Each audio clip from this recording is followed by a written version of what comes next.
Naam, tukisalia na taarifa hiyo kumhusu mwanablogu Albert Ojwang, moja kwa moja tunaelekea katika makafani ya Nairobi ambayo ilifahamika kama City Mortuary, ambapo Ben Kirui amekita kambi kuanzia jana. Ben, hujambo? Tueleze shughuli ya upasuaji wa maiti itafanyika saa ngapi na ni nini haswa kilisababisha kuahirishwa kwake kutoka jana hadi leo?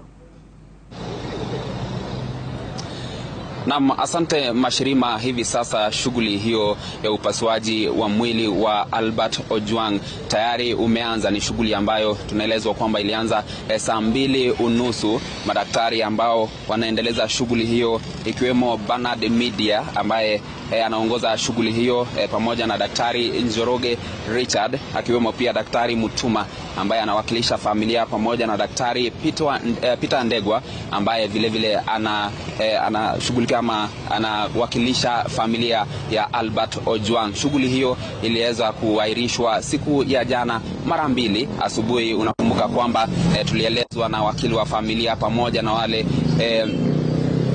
ambao wa mashirika ya kijamii wakitueleza kwamba iliahirishwa kwa sababu walikuwa wanataka kila mtu aweze kuhusishwa katika shughuli hiyo, ndiposa matokeo yanapotokea kila mtu atakuwa ameridhika, kwa sababu walikuwa katika ama wakati zoezi hilo lilikuwa likifanyika. Mchana ulipofika, shughuli hiyo pia haikuweza kuendelea baada ya daktari ambaye alikuwa ametumwa na Daktari Johnson Oduor kumwakilisha baada yake kujiondoa, akakuja hapa, lakini kukawa na purukushani, kukawa na hali ya sintofahamu wakati ambapo wale wanaharakati walipovamia kituo hiki cha Nairobi Funeral Home, wakitaka kujua ni kwa nini shughuli hiyo haijaweza kuendelea hadi wakati huo. Wakati hiyo ilikuwa kitu saa 12 za jioni, bado kulikuwa na sintofahamu, alafu pia shughuli hiyo ikaahirishwa hadi leo asubuhi. Sasa hivi madaktari wote wamo, wale wanaowakilisha familia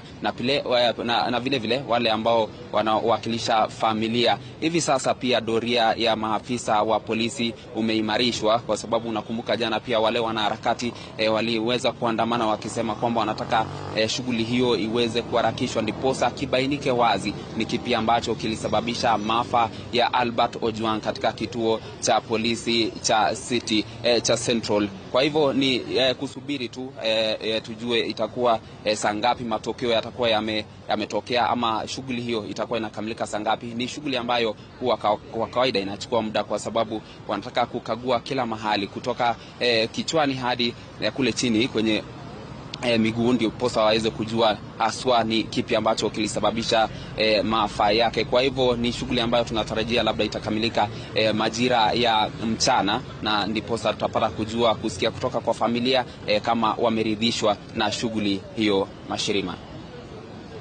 Naam, shukran Kirui hapo kutoka makafani ya Nairobi. Tukiwa tunasubiria matokeo ya upasuaji wa maiti ya Albert Ojwang aliyefariki mikononi mwa maafisa wa usalama.